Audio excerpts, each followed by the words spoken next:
नमस्कार मित्रांनो, viral Indian या युट्यूब चॅनलवरती तुम्हा सर्वांचं पुन्हा एकदा मनापासून स्वागत। तर मित्रांनो, विखे पाटील घराणं हे राजकारणातील बडं नाव आहे। नगरच्या राजकारणावर मांड असलेले हे घराणं आहे। विखे पाटील घराण्यातील तिसरी पिढीही आता राजकारणात आली आहे। सहकार, समाजकारण आणि राजकारण या तिन्ही क्षेत्रात विखे घराण्याचा दबदबा आणि लौकिक आहे। आमदार राधाकृष्ण विखे पाटील हे राज्यातील बडे नेते आहेत। त्यांच्या राजकीय कारकिर्दीचा घेतलेला हा व्हिडिओ आहे। तर हा व्हिडिओ शेवटपर्यंत नक्की बघा आणि आपल्या चॅनलला सबस्क्राइब केलं नसेल तर प्लीज चॅनलला सबस्क्राइब देखील करा। राधाकृष्ण विखे पाटील यांचा जन्म 15 जून 1959 मध्ये झाला। सामाजिक राजकीय पार्श्वभूमी असलेल्या या घराण्यात जन्मलेल्या राधाकृष्ण विखे यांना लहानपणापासूनच समाजकारणाचं बाळकडू मिळालं होतं। त्यांचे आजोबा विठ्ठलराव विखे पाटील यांनी प्रवरा ग्रामीण शिक्षण संस्थेचे राज्यातील पहिले पब्लिक स्कूल प्रवरा नगरला सुरू केलं। याच स्कूलमध्ये राधाकृष्ण विखे यांना पहिलीत प्रवेश देण्यात आला होता। आजोबांच्या आग्रहाखातरच त्यांना वसतिगृहात घालण्यात आलं। तिथूनच राधाकृष्ण विखे त्यांच्यात सामाजिक जाणीव निर्माण झाली। या पब्लिक स्कूलमध्ये त्यांनी 11वी पर्यंतचे शिक्षण घेतले। 11वी नंतर धुळे, कोल्हापूर कृषी विद्यापीठात शिक्षण घेत असताना ते सामाजिक कार्याकडे ओढले गेले। कोल्हापुरात विद्यार्थ्यांच्या प्रश्नावर त्यांनी संपही केला होता। विखे घराण्याने नगरमध्ये सहकार क्षेत्रात मोठं योगदान दिलं। आशिया खंडातील पहिली सहकारी साखर कारखाना हा देखील नगरमध्ये सुरू केला।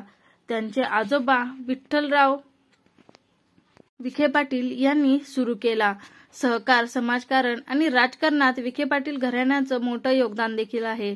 राधाकृष्ण विखे पाटील यांनी काँग्रेसमधून राजकारणास सुरुवात केली। 1986 मध्ये ते युवक काँग्रेसचे जिल्हाध्यक्ष होते। या काळात त्यांनी अनेक सामाजिक उपक्रम देखील राबवले। भारत निर्माण अभियानांतर्गत भंडारदरा ते जामखेड अशी पायी दिंडी देखील काढण्यात आली होती। विखे यांच्या राजकारणाची सुरुवात खऱ्या अर्थाने 90च्या दशकात सुरू झाली। त्यांनी 1994 मध्ये शिर्डी विधानसभा मतदारसंघातून विधानसभेची निवडणूक लढवली आणि त्यानंतर त्यांनी कधीच मागे वळून पाहिले नाही आणि आजही ते या मतदारसंघाचे निर्विवादपणे प्रतिनिधित्व करत आहेत। राधाकृष्ण विखे पाटील यांचे वडील तत्कालीन खासदार बाळासाहेब विखे पाटील यांनी काँग्रेसला सोडचिठ्ठी देऊन शिवसेनेत प्रवेश केला। वडिलांपाठोपाठ राधाकृष्ण विखे यांनीही आमदारकीचा राजीनामा देऊन शिवसेनेत प्रवेश केला होता। त्यानंतर झालेल्या पोटनिवडणुकीत ते शिर्डी विधानसभा मतदारसंघातून निवडून आले होते। वडिलांनी शिवसेनेत प्रवेश केला म्हणून राधाकृष्ण विखे पाटील यांनाही शिवसेनेत प्रवेश करावा लागला होता। या इतिहासाची पुनरावृत्ती 2019 मध्ये पाहायला मिळाली, पण थोड्याशा फरकाने। आधी वडिलांसोबत मुलाला शिवसेनेत जावं लागलं, तर 2019 मध्ये मुलासोबत वडिलांना भाजपमध्ये जावं लागलं।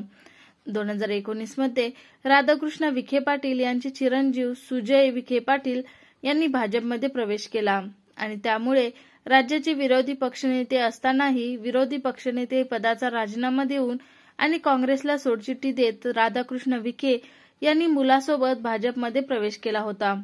त्या अर्थाने ही इतिहासाची पुनरावृत्ती समजली जाते। अशोक चव्हाण मुख्यमंत्री असताना त्यांनी शिक्षण मंत्री म्हणून काम पाहिलं होतं। त्यानंतर पृथ्वीराज चव्हाण मुख्यमंत्री झाल्यानंतर ते कृषी मंत्री झाले होते। 2009 पासून ते शिर्डी विधानसभा मतदारसंघातून आमदार म्हणून निवडून आले आहेत। राजीनामा देण्याआधी ते काँग्रेसचे विधानसभेतील विरोधी पक्षनेते होते। अहमदनगरमधील प्रवरा शिक्षण प्रसारक संस्थेचे ते प्रमुख आहेत। नगरमध्ये राधाकृष्ण विखे पाटील आणि बाळासाहेब थोरात यांचा संघर्ष सर्वश्रुत आहे। नगरवर पकड ठेवण्यासाठी या दोन्ही नेत्यांमध्ये कायम चुरस राहिली आहे। नगरमध्ये राजीव सातव, हर्षवर्धन पाटील, पृथ्वीराज चव्हाण आणि बाळासाहेब थोरात यांचा एक गट आहे। त्यामुळे या गटाचं आणि विखे पाटील यांच्यातील संघर्ष नेहमीच पाहायला मिळतो। त्यातच थोरात यांचे राष्ट्रवादीचे सर्वेसर्वा शरद पवार यांच्याशी चांगले संबंध आहेत, तर विखे घराण्यांचं पवारांशी पटत नसल्याने नगरमध्ये हा संघर्ष नेहमीच पाहायला मिळतो। राधाकृष्ण विखे पाटील हे महाराष्ट्रातील बडे नेते आहेत, पण संपूर्ण महाराष्ट्रात प्रभाव पडेल अशी त्यांची राजकीय इमेज नाही. मात्र नगरच्या राजकारणावर त्यांची मजबूत पकड आहे आणि विशेष म्हणजे नगरमधील सर्वच नेते हे नगर जिल्ह्यापुरताच विचार करत असतात. त्याला कारणही तसंच आहे.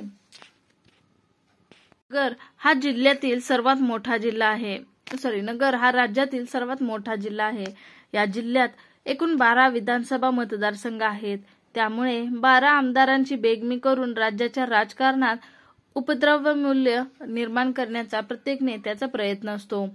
राजकीय वाऱ्याचा अचूक अंदाज असणाऱ्या राजकारणातील आणि राज्यातील मोजक्या नेत्यांपैकी विखे पाटील हे एक आहेत. त्यांच्या वडिलांनी शिवसेनेत प्रवेश केला. वाजपेयींच्या मंत्रिमंडळात त्यांनी केंद्रीय अर्थ राज्यमंत्री, अवज उद्योग खात्याचे कॅबिनेट मंत्रीपदही भूषवलं. पण शिवसेना भाजपला घरघर लागल्याचं कळताच बाळासाहेब विखेंनी काँग्रेसमध्ये प्रवेश केला. राधाकृष्ण विखे यांनीही युतीची सत्ता येत असल्याचं पाहून शिवसेना भाजपशी चांगले संबंध ठेवले. 2019 मध्ये पुन्हा युतीची सत्ता येणार असल्याचं लक्षात येताच आणि भाजपचाच मुख्यमंत्री होण्याची शक्यता वाढताच त्यांनी भाजपमध्ये प्रवेश केला. परंतु राज्यात महाआघाडीचं समीकरण निर्माण झाल्याने त्यांच्या आकांक्षावर पाणी फेरलं गेलं.